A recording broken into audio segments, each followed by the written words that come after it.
AITA for expecting my best friend to help me with my life admin. Okay, I just have to ask, because I think I'm losing my mind here. Has anyone ever had their best friend, their absolute rock, just vanish? I'm talking complete ghosting for 3 solid weeks. 21 days of radio silence from Natalie, the one person on this planet I thought I could count on for anything. And the craziest part?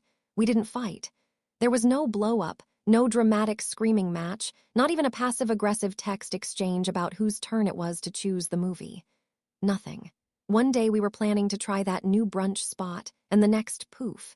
She was gone. I've tried everything.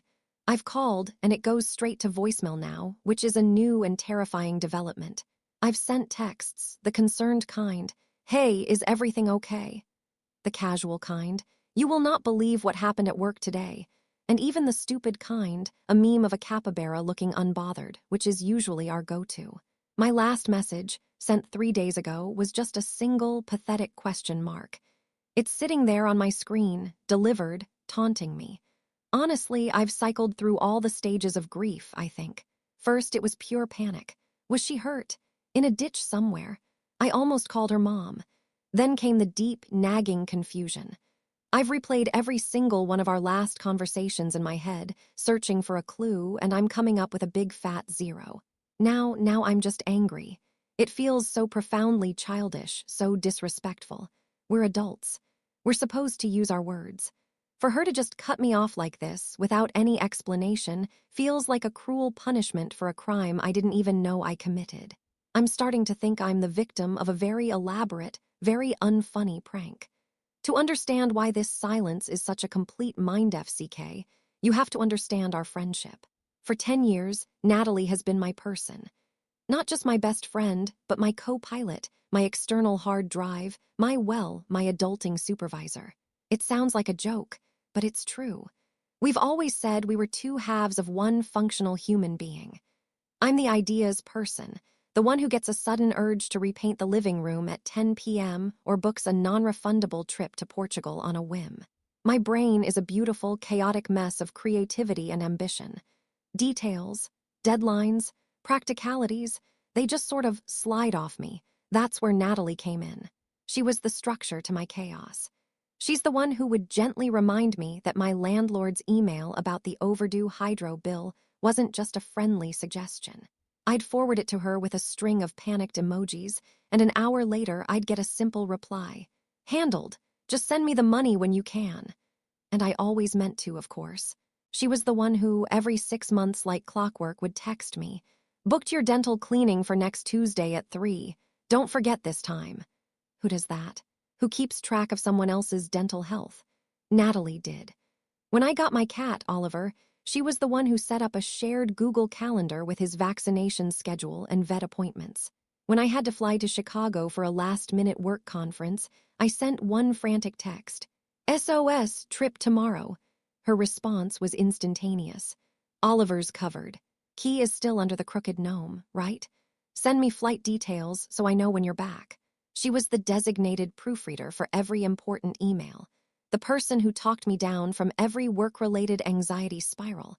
The one who knew my takeout order by heart. It was our dynamic. It worked. I thought she loved being that person for me, the capable, organized one who kept my world from spinning off its axis. I always told her how much I appreciated it. I'd call her a lifesaver, an angel, and tell her I would literally be lost without you. And I thought that was enough. I thought she knew. This wasn't a one-way street, either. I was her sounding board for every creative crisis, her cheerleader for every promotion. I was the one who dragged her out of the house when she was going through her horrible breakup with that guy, what's his name? I brought the fun, the spontaneity. She was the rock, and I was the kite, I guess. Tethered to her, but flying. So you see, her ghosting me isn't just a friend being flaky. It's like the ground has vanished from beneath my feet. She's not just a friend, she's a system. She's the operating system of my entire life. And for the person who built the system to be the one to crash it without a single error message or warning, it's just not logical. It's not us. Now that the silence is stretching into a deafening roar, my brain keeps replaying the last few weeks, trying to find the black box, the one tiny event that could explain the crash. But everything that comes up feels so insignificant, so normal. That's what's driving me crazy. There was no single catastrophic failure. There were just days. Like about a month ago, I was completely swamped. I was lead on this huge project at my firm, the kind that could genuinely make or break my career for the next 5 years. I was eating, sleeping, and breathing spreadsheets and presentation decks. I barely had time to shower, let alone think. I remember Natalie called one afternoon and she sounded off. Low. I could hear the exhaustion in her voice. She started to say something about her new boss, how he was micromanaging her to the point of insanity, something about feeling invisible. And I know I should have listened. But right at that moment, an email pinged on my screen. It was the final draft of a ridiculously complicated insurance waiver for the project, and my boss wanted it signed off by the end of the day. My brain just short-circuited. "Nat, I am so sorry, can I call you back?" I said, my eyes already scanning the dense legal jargon. "I'm drowning here. Hey, actually, you're amazing with this stuff. Could you just take a quick look at this for me? Just tell me if I'm about to sign away my firstborn child." She was quiet for a second. Then she just said, in that flat tone she gets sometimes, "Sure, Lauren, send it over." And I did. I attached the file, hit send, and completely forgot to ever call her back about her boss. The waiver was sorted, the crisis was averted, and I moved on to the next fire. It was just another Tuesday. Then there was the Friday, maybe a week or two later. We had our standing, shitty movie night planned for weeks. It's our sacred ritual. We order terrible pizza, open a bottle of cheap wine, and watch the worst rom-com we can find. I'd been looking forward to it, a tiny island of sanity in my ocean of stress. But then, around 4 p.m., a guy from the marketing department, one I'd been crushing on for ages, asked me out for drinks. A real, actual date. My heart did a little backflip. I texted Natalie immediately. "Emergency. Hot marketing guy asked me out for tonight. Have to cancel movie night, so sorry. I'll make it up to you, I promise." Before she could even reply, I sent a follow-up text. "Oh my God, I completely forgot. My navy blue blazer is still at the dry cleaners, and it's the only thing that will work with these jeans. They close at 6. You pass right by it on your way home, don't you? You'd be an actual lifesaver." Her reply came a few minutes later. A single, solitary word. Okay. I didn't think anything of it at the time. I was too busy buzzing with excitement. The blazer was hanging on my door when I got home. The date was fine, not amazing, but fine. I came home late, slightly tipsy, and crashed. The next morning, I texted her a long, rambling recap of the date, complete with way too many emojis. She never replied to that one. That was the beginning of the silence. But at the time, I just figured she was busy. It was just a blazer. It was just a canceled movie night. These are the kinds of things best friends do for each other. They're tiny, meaningless favors in the grand scheme of a decade-long friendship. They can't be the reason for this. They just can't.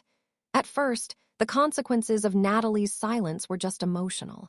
It was an annoying, confusing void. But now, the void is starting to have sharp, pointy edges. The first real domino fell last Tuesday.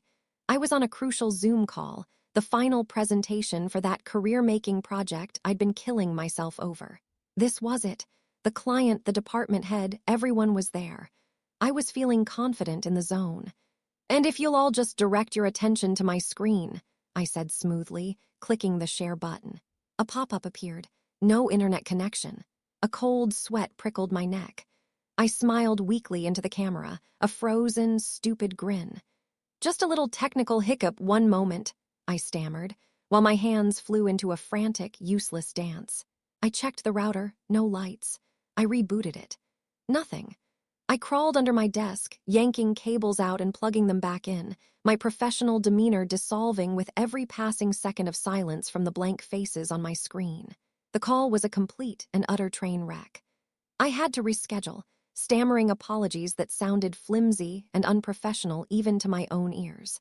My boss's follow-up email was a masterclass in corporate disappointment. It took me 20 minutes of panicked searching through my own chaotic email archives just to find the name of my internet provider.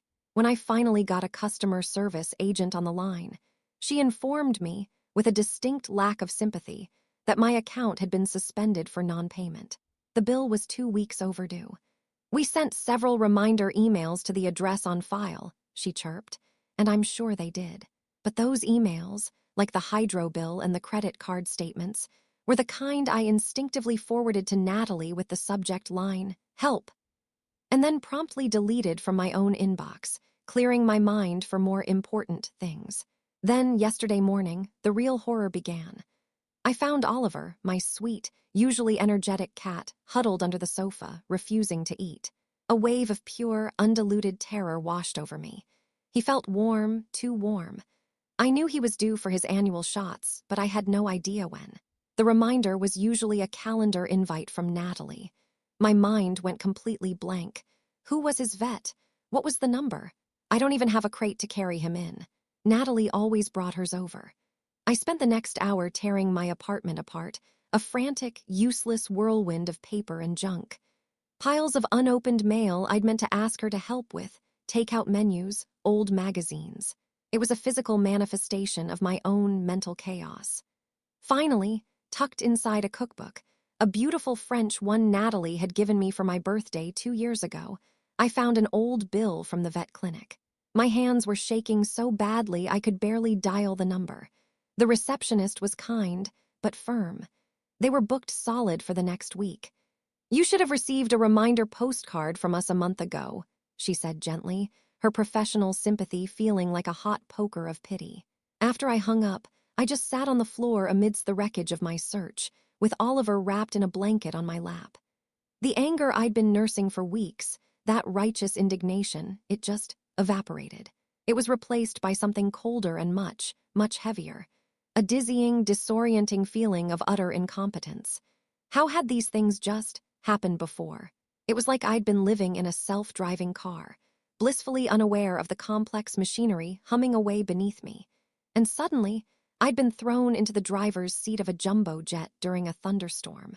Every simple task felt like an insurmountable crisis. The question that had been bouncing around my head, "What did I do to her?" was slowly, terrifyingly being replaced by a much more fundamental one. How did I do anything? The panic finally outweighed the pride. The slow-motion implosion of my life was one thing, but Oliver being sick was a different category of disaster. It was a real, tangible problem that I couldn't ignore or procrastinate away. I had to talk to her. I had to break through this insane wall of silence. I tried calling again. Straight to voicemail, as expected. Her pre-recorded message, once a familiar comfort, now sounded like a relic from a lost civilization. "Hey, you've reached Natalie. Leave a message and I'll get back to you." A lie. A bald-faced lie. Next, I went to our message thread. I scrolled up past my pathetic, unanswered texts, my stomach churning.